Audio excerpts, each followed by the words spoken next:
Salam sejahtera. Kembali lagi bersama saya Puteri Soleha binti Abdullah dalam rancangan Berita Temenggung pada hari ini. Pada hari ini saya akan mengupas dengan lebih lanjut berkaitan topik aspirasi dan hala tuju pendidikan serta implikasi terhadap guru berjiwa pendidik. Dalam topik ini saya akan mengupas dengan lebih lanjut berkaitan 5 isi. Baiklah, saya teruskan kepada pengenalan terlebih dahulu. Pendidikan memainkan peranan penting dalam pembangunan negara untuk membentuk generasi muda yang menjadi aset utama. Kita sendiri tahu bahawa Malaysia merupakan negara yang terdiri daripada rakyat yang berbilang etnik dan budaya. Oleh itu, Malaysia berusaha untuk menyediakan sistem pendidikan yang bermutu dan berkualiti bagi memastikan pendidikan berlaku secara adil. Aspek kualiti guru, keupayaan pengurusan pendidikan serta penyediaan kemudahan pembelajaran yang kondusif juga memainkan peranan penting dalam menentukan kejayaan sesebuah sistem pendidikan. Baiklah, saya teruskan dengan definisi aspirasi pendidikan.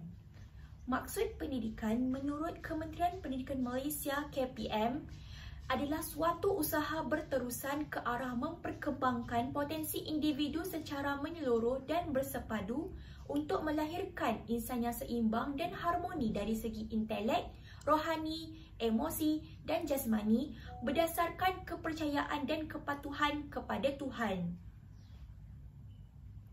Manakala maksud aspirasi pula menurut Dewan Bahasa dan Pustaka iaitu DBP, aspirasi bermaksud keinginan yang kuat untuk mencapai sesuatu, manakala maksud aspirasi sistem pendidikan pula ialah hasrat Kementerian Pendidikan Malaysia KPM untuk melaksanakan perubahan yang besar dalam sistem pendidikan.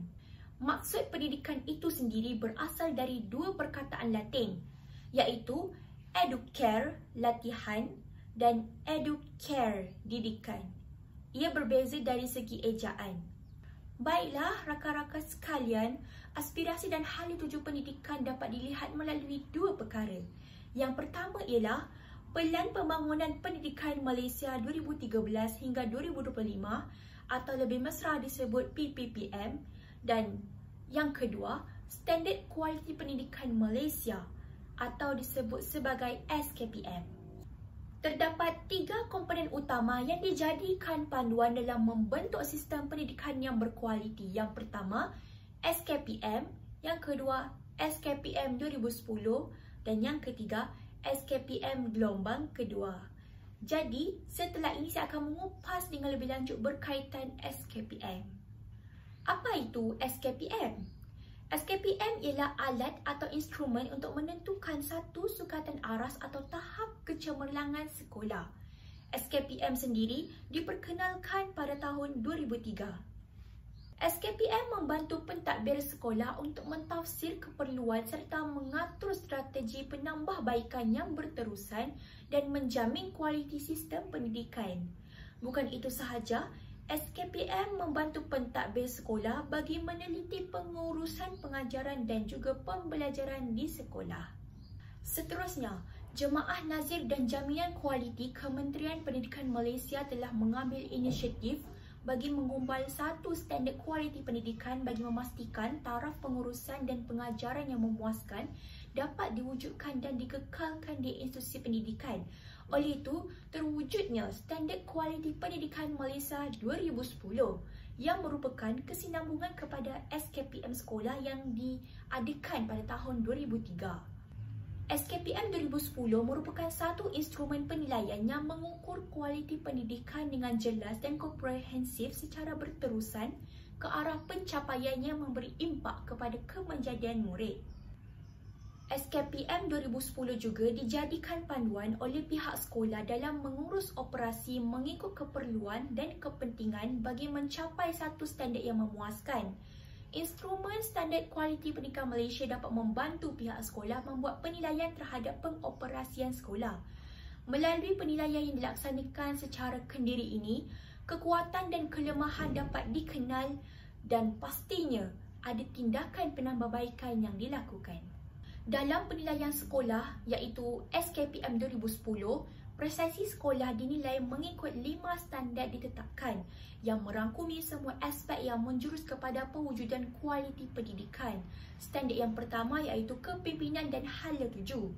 Kepimpinan sekolah berperanan sebagai pemimpin, berimpak tinggi dan berupaya bagi menggembleng dan menggerakkan warga sekolah secara bersepadu untuk memajukan sekolah dan meningkatkan kualiti pembelajaran dan pengajaran. Standard yang kedua, pengurusan organisasi. Organisasi sekolah diuruskan dengan mengambil kira potensi dan keperluan staf, kemudahan sumber dalaman dan memanfaatkan sumber luaran supaya sekolah dapat berfungsi dengan cekap dan berkesan. Seterusnya, standard ketiga iaitu pengurusan kurikulum, kokurikulum dan sukan serta hal ehwal murid diurus dengan cekap dan berkesan bagi memastikan sekolah berfungsi sebagai institusi pembelajaran dalam melahirkan murid yang seimbang dari segi intelek, rohani, emosi dan jasmani. Standard yang keempat pula ialah pengajaran dan pembelajaran. Guru merancang dan melaksanakan proses PNP iaitu pengajaran dan pembelajaran yang berkualiti tinggi dan bersungguh-sungguh untuk memperkembangkan potensi dan pencapaian murid pada tahap optimum secara berterusan. Standard yang kelima ialah kemenjadian murid. Pendidikan di sekolah melahirkan murid yang berilmu pengetahuan, berketerampilan, berakhlak mulia, bertanggungjawab dan berkeupayaan mencapai kesejahteraan diri. Seterusnya, selaras dengan pelaksanaan Pelan Pembangunan Pendidikan Malaysia 2013 hingga 2025, SKPM telah ditambah baik bagi meningkatkan keberkesanan pengurusan dan pengajaran. Mulai pada tahun 2017, SKPM telah ditambah baik dan dikenali sebagai Standard Kualiti Pendidikan Malaysia Gelombang 2 iaitu SKPMG 2. Sebagaimana SKPM 2010, SKPMG 2 merupakan instrumen panduan kepada pentadbir dan warga sekolah dalam meningkatkan keberkesanan pengurusan dan proses pengajaran dan pembelajaran. Instrumen SKPMG 2 berorientasikan tindakan, mementingkan kualiti pendidikan dan berasaskan evidence. Pihak sekolah menggunakan instrumen ini untuk melaksanakan penilaian sepanjang tahun dengan penglibatan warga sekolah secara penyeluruh. Jadi, di sini pengetua atau guru besar PGB berperanan sebagai peneraju, pembimbing dan pendorong dalam melaksanakan tugasnya sebagai pemimpin sekolah. SKPMG 2 masih mengekalkan standard SKPM 2010 iaitu 5 standard namun dengan penambahbaikan. Seterusnya, anda dapat lihat dalam gambar berkenaan SKPMG 2 iaitu terdapat 5 standard. Yang pertama iaitu kepimpinan, iaitu pengetua guru besar sebagai peneraju, pembimbing dan pendorong. Standard yang kedua ialah pengurusan organisasi, di mana terdapat pengurusan dari sumber manusia, aset, kewangan, sumber pendidikan, iklim, perpaduan dan juga permuafakatan strategik. Standard yang ketiga pula terbahagi kepada 3 iaitu pengurusan kurikulum, pengurusan kokurikulum dan pengurusan hal ehwal murid. Seterusnya, bagi standard keempat iaitu pembelajaran dan pemudahcaraan iaitu PDPC, guru memainkan peranan penting dalam melaksanakan pengajaran dan pembelajaran. Guru berperanan sebagai pemudahcara dalam PDPC yang berkesan untuk memperkembang potensi murid secara menyeluruh dan pencapaian murid pada tahap optimum secara berterusan.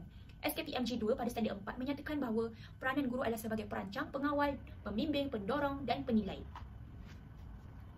Seterusnya, standard kelima iaitu kemenjadian murid di mana terbahagi kepada 3 iaitu kemenjadian murid dalam akademik, dalam kurikulum serta sahsiah murid.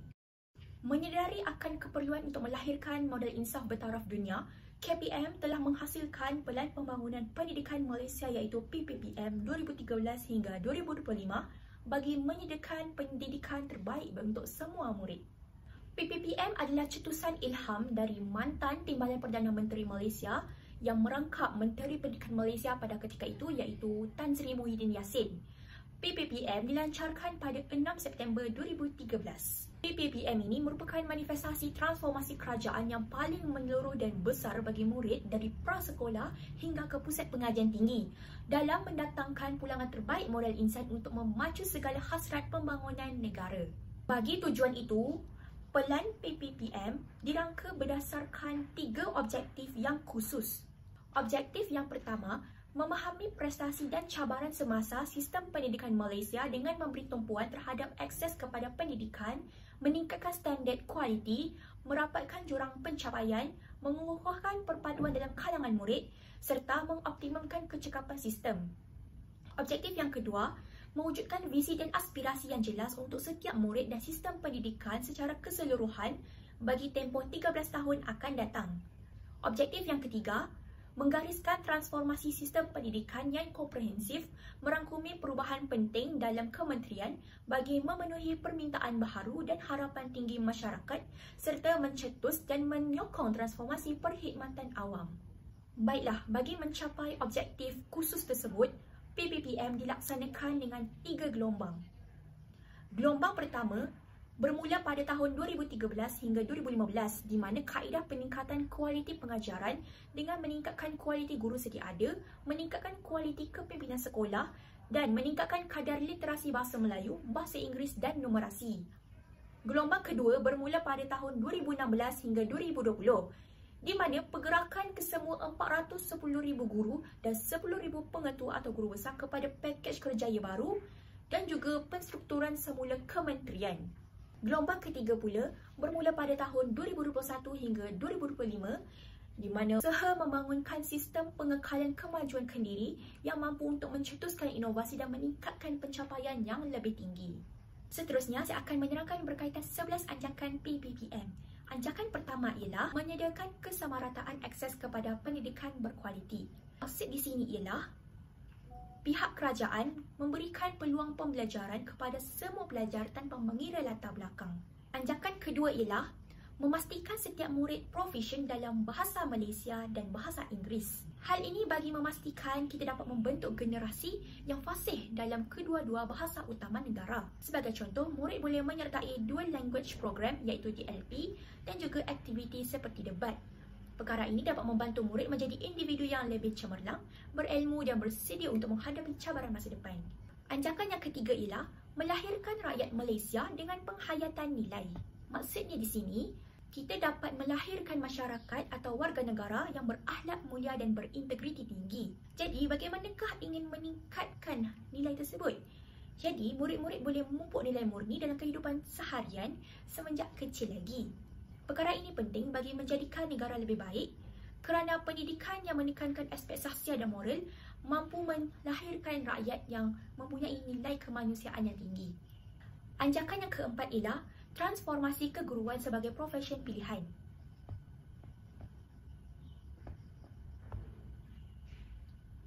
Bermaksud di sini, negara kita mampu menghasilkan tenaga pengajar yang profesional dan berkualiti tinggi.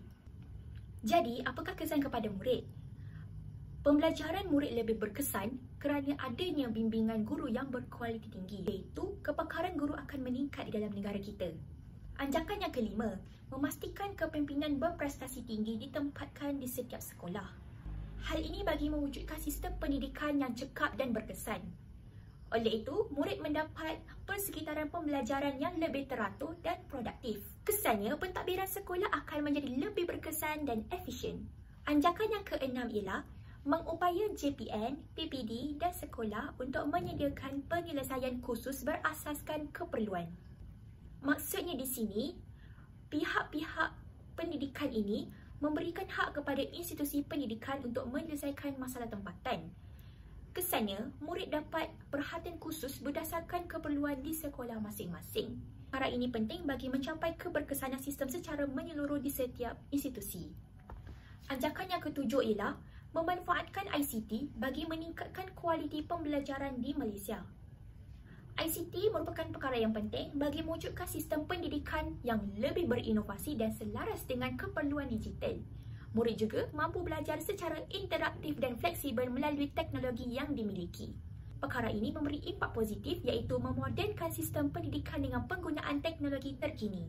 Anjakan yang ke-8 pula, mentransformasi kebolehupayaan dan kapasiti penyampaian kementerian. Maksudnya di sini, Kementerian Pendidikan akan memberikan pelbagai bantuan kepada sekolah.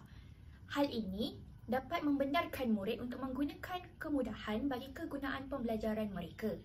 Kesannya, sistem pendidikan Malaysia akan menjadi lebih moden, cekap dan berkesan. Anjakan yang ke-9 ialah bekerjasama dengan ibu bapa, komuniti dan sektor swasta secara meluas. Maksudnya di sini, negara akan meningkatkan penglibatan pihak luar untuk membantu dalam sistem pendidikan kita. Murid-murid juga menerima sokongan tambahan daripada ibu bapa mereka dan juga komuniti dalam pembelajaran. Kesannya, perkongsian dana antara kerajaan dan pihak berkepentingan mewujudkan peluang yang lebih baik bagi murid-murid. Anjakan yang ke-10 ialah memaksimumkan keberhasilan murid bagi setiap ringgit. Anjakan ke-10 ini bermaksud negara membelanjakan perbelanjaan pendidikan untuk hasil yang lebih baik dan murid mendapat manfaat maksimum daripada setiap sumber pendidikan. Oleh itu, ia mengurangkan pembaziran dan meningkatkan keberkesanan perbelanjaan pendidikan. Anjakan yang terakhir iaitu anjakan ke-11 ialah meningkatkan ketelusan untuk accountability awam secara langsung. Di sini, bermaksud sistem pendidikan akan menjadi lebih telus dan bertanggungjawab bagi memastikan murid mendapat pendidikan yang adil dan berkualiti. Kesannya, sistem pendidikan di negara kita akan menjadi lebih baik daripada sebelum ini. Baiklah, seterusnya saya akan terangkan berkaitan 5 aspirasi sistem pendidikan negara. Yang pertama, akses. Akses di sini bermaksud tidak kira peringkat apa, iaitu peringkat prasekolah, peringkat sekolah menengah dan peringkat institusi tinggi, semua layak untuk mendapat pendidikan yang sama rata. Aspirasi kedua ialah kualiti. Kualiti di sini bermaksud guru yang mengajar merupakan guru yang betul dan mengikuti standard pembelajaran di negara kita. Aspirasi ketiga ialah equity.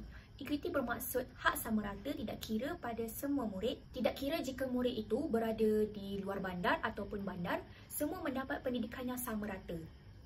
Yang keempat ialah perpaduan. Tidak kira murid daripada pelbagai etnik dan budaya, tidak kira Melayu, Cina dan India, semua mendapat pendidikan yang sama rata. Yang kelima ialah kecekapan. Kecekapan di sini bermaksud infrastruktur yang diterima oleh murid-murid adalah baik dan boleh digunakan untuk mereka melanjutkan pendidikan. Seterusnya saya akan terangkan berkaitan 6 aspirasi murid. Yang pertama ialah pengetahuan. Pengetahuan di sini bermaksud murid-murid perlu menguasai 3M iaitu membaca, mengira dan menulis. Aspirasi yang kedua ialah kemahiran berfikir. Murid perlu mempunyai kemahiran menyelesaikan masalah dan penaklukan iaitu keupayaan meramal masalah dan mendekati isu secara kritis, logik, induktif dan didaktif bagi mencari penyelesaian. Oleh itu, kemahiran berfikir, khususnya kemahiran berfikir aras tinggi iaitu KEBAT, amat diperlukan untuk diintegrasikan dan diterapkan dalam usaha untuk memahami sesuatu maklumat yang akan digunakan bagi pencetusan idea seseorang murid tersebut. Aspirasi murid yang ketiga ialah kemahiran memimpin. Murid perlu mempunyai kemahiran memimpin dalam diri mereka agar dapat memberi inspirasi kepada rakan-rakan mereka di sekolah. Aspirasi murid yang keempat ialah kemahiran berbahasa. Di sini bermaksud kita sebagai seorang guru perlulah mengajar murid-murid agar fasih dalam 2 bahasa iaitu bahasa Melayu dan bahasa Inggeris. Perkara ini akan membantu murid untuk bersaing di peringkat global. Aspirasi murid yang kelima ialah etika dan kerohanian. Di sini bermaksud murid-murid perlu diterapkan nilai-nilai moral dan juga akhlak yang baik dalam diri mereka. Baiklah, aspirasi yang terakhir ialah identiti nasional. Bermaksud setiap murid perlu mempunyai suatu rasa iaitu cinta akan negara mereka sendiri. Seterusnya saya akan pergi kepada definisi guru berjiwa pendidik. Guru yang berjiwa pendidik ialah guru yang mempunyai sikap tanggungjawab, mempunyai empati yang tinggi, ikhlas dalam menjalankan tugas dan berpengetahuan tinggi dalam bidangnya. Guru berjiwa pendidik juga ialah guru yang mempunyai pemahaman yang jelas tentang matlamat sebenar pendidikan yang ada asasnya untuk mengubah sahsiah diri seseorang. Perubahan sahsiah diri yang bermakna perlu menyentuh hati dan akal fikiran pelajar. Oleh itu, guru perlu mendidik muridnya supaya jiwa mereka terkesan dengan ilmu yang dipelajari. Seterusnya, saya akan terangkan berkaitan ciri-ciri guru berjiwa pendidik. Yang pertama, berpenampilan. Seharusnya memenuhi etika berpakaian yang disediakan oleh KPM. Pemilihan pakaian, kebersihan tubuh badan dan kekemasan diri merupakan aspek yang perlu diberikan perhatian oleh guru. Ciri yang kedua ialah penyayang. Sebagai contoh, seorang guru menjaga kebajikan murid lain dengan memberi makanan kepada mereka ketika mereka tidak mempunyai duit. Guru yang penyayang dapat menjadikan keadaan persekitaran lebih kondusif. Ciri yang ketiga ialah guru bersikap terbuka. Guru yang cemerlang akan mengamalkan sikap terbuka dan memandang positif kepada semua murid. Sebagai contoh, guru bertimbang rasa kepada murid yang tidak siap kerja sekolah dan memberikan waktu kepadanya. Ciri yang keempat ialah berdedikasi.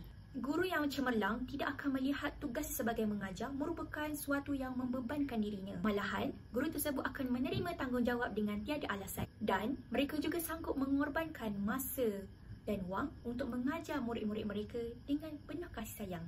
Ciri yang kelima ialah guru berjiwa pendidik ialah guru yang bertanggungjawab. Mereka akan memastikan tugas mereka dilaksanakan dengan sebaik mungkin. Sebagai contohnya, guru tidak akan terlewat memasuki kelas. Ciri yang seterusnya ialah amanah. Guru yang amanah tidak akan menggunakan masa pengajarannya dengan mewarnai kelas untuk keperluan peribadi. Guru yang berakhlak mulia. Maksudnya, guru ini sentiasa memaparkan nilai-nilai murni seperti sabar, adil, berbudi bahasa dan berdisiplin. Ciri yang terakhir ialah berketerampilan. Maksud berketerampilan di sini ialah guru menguasai ilmu kandungan atau kursus yang diajar dengan baik dan cekap. Baiklah rakan-rakan sekalian, sekarang saya akan memperjelaskan berkaitan implikasi aspirasi dan hala tuju terhadap guru berjiwa pendidik. Yang pertama, dari segi pengurusan pengajaran dan pembelajaran. Guru perlu mempunyai kebolehan untuk merancang dan menjalankan aktiviti pengajaran dan pembelajaran serta dapat mencapai matlamat dan objektif yang ditetapkan. Selain itu, guru perlulah bertungkus lumus memperkembangkan potensi dan pencapaian murid menerusi cara mereka berfikir, nilai dan tingkah laku murid yang perlu ada pada tahap optimum secara konsisten. Seterusnya, guru perlu memastikan hasil pembelajaran yang diajar mencapai objektif yang ditetapkan bagi memastikan aktiviti pembelajaran dan pengajaran yang berkualiti tinggi. Implikasi yang kedua ialah pembangunan profesionalisme. Guru perlulah melestarikan pembangunan profesionalisme dengan sering memperbaharui pengetahuan dan meningkatkan lagi kemahiran melalui aktiviti pembelajaran berterusan. Guru hendaklah berani meneroka pelbagai cabang ilmu untuk memvariasikan kaedah dan teknik pengajaran yang berkesan untuk melaksanakan kemahiran pedagogi yang holistik. Implikasi yang ketiga ialah suri teladan. Guru hendaklah menjadi contoh yang baik atau suri teladan untuk menerapkan nilai dan perpaduan dalam kalangan murid sendiri. Guru seharusnya berusaha menghasilkan murid yang mempunyai sahsiah diri yang baik melalui pengajaran dan pembelajaran yang dilakukan di sekolah. Guru sebagai ibu bapa kedua juga perlu mengambil langkah yang positif menerapkan nilai-nilai murni kepada murid. Contoh nilai murni adalah seperti sabar, berdisiplin, bertanggungjawab dan lain-lain. Implikasi keempat ialah kemahiran teknologi. Guru harus menerima transformasi teknologi dalam pendidikan dengan minda positif. Standard Teknologi Pendidikan Kebangsaan iaitu NETS menekankan keperluan guru untuk memanfaatkan teknologi dalam pengajaran, mencetuskan kreativiti murid serta mereka bentuk pengalaman pembelajaran yang autentik. Selain itu, guru perlu menggabungkan alat digital bagi meningkatkan pemahaman isi kandungan, membangunkan kemahiran teknologi maklumat dan komunikasi serta menyokong inovasi murid. Selain itu, mereka harus menunjukkan profesionalisme dalam persekitaran digital, bertanggungjawab terhadap isu masyarakat dan etika dalam dunia digital. Implikasi yang terakhir ialah guru perlulah memiliki wawasan yang unggul, pemikiran aras tinggi dan juga inovasi untuk mentransformasikan pendidikan serta meningkatkan keberhasilan sekolah dan juga murid. Guru perlulah mencapai standard global agar dapat melahirkan murid yang mampu bersaing di peringkat antarabangsa selaras dengan aspirasi PPM. Seterusnya saya akan menjawab persoalan iaitu bagaimanakah seorang guru yang celik digital dapat berkembang menjadi pendidik yang mahir dan bijaksana dalam era pendidikan negara madani. Yang pertama, guru boleh menggunakan teknologi bagi meningkatkan pengajaran dan pembelajaran. Sebagai contoh, guru boleh menggunakan platform seperti Google Classroom, Microsoft Teams dan Kahoot bagi mewujudkan pengalaman pembelajaran yang lebih menarik kepada murid-murid. Yang kedua, guru boleh memupuk kemahiran abad ke-21 dalam kalangan pelajar dengan meningkatkan literasi digital mengajar pelajar bagaimana untuk menggunakan kecerdasan buatan seperti ChatGPT namun dengan beretika dan bertanggungjawab. Yang ketiga, guru boleh mengaplikasikan teknologi dalam pengurusan kelas dan pentadbiran. Sebagai contoh, guru boleh menggunakan Google Forms dan Microsoft Excel untuk mengumpul dan menganalisis data prestasi pelajar bagi pemantauan yang lebih berkesan. Dan akhir sekali, guru boleh membantu merealisasikan aspirasi negara madani dengan membina kemampanan iaitu menggunakan e-learning untuk mengurangkan penggunaan kertas dan bahan cetakan. Sebagai contoh, guru boleh meningkatkan daya cipta serta menggalakkan inovasi dalam kalangan pelajar melalui projek STEM, robotik dan AI. Kesimpulannya, sistem pendidikan Malaysia adalah untuk melahirkan sistem pendidikan bertaraf dunia dan juga melahirkan masyarakat yang baik dari segi keterampilan, profesional ataupun sahsiah diri. Justru itu, apabila lahirnya masyarakat yang berakhlak dan maju daripada segi ilmu pengetahuan dan juga berkemahiran dalam setiap bidang, maka lahirlah negara Malaysia yang aman dan maju serta memastikan Malaysia mampu bersaing di peringkat antarabangsa. Baiklah, sekian sahaja daripada saya. Sekian, terima kasih. Ya, pastinya ada kandungan-kandungan yang penting yang telah digariskan dan juga dirangkakan untuk SGM 2.0 ini. Mungkin Tuan Haji boleh kongsikan apa antara kandungan standard guru Malaysia 2.0 ini? Baiklah, suka juga saya nyatakan di sini bahawa Standard Guru Malaysia 2.0 ni sebenarnya kita memberi fokus. Baik. Ada dua perkara penting di sini, iaitu yang pertamanya adalah dari sudut kompetensi guru yang perlu dicapai. Ya, itu yang pertama. Baik. Yang keduanya adalah berkaitan dengan etika keguruan itu. Etika keguruan yang kepada kita perlu dijiwai, perlu dihayati oleh semua guru di Malaysia ini. Jadi secara ringkasnya terdapat dua komponen dalam SJM 2.0 ini, iaitu dimensi kompetensi dan juga etika keguruan. Jadi dimensi kompetensi ini kita nak menjelaskan bahawa banyak kompetensi yang perlu dimiliki, dicapai oleh guru supaya tahap pembangunan profesionalisme guru itu untuk melaksanakan MDP dapat lagi lebih berkesan.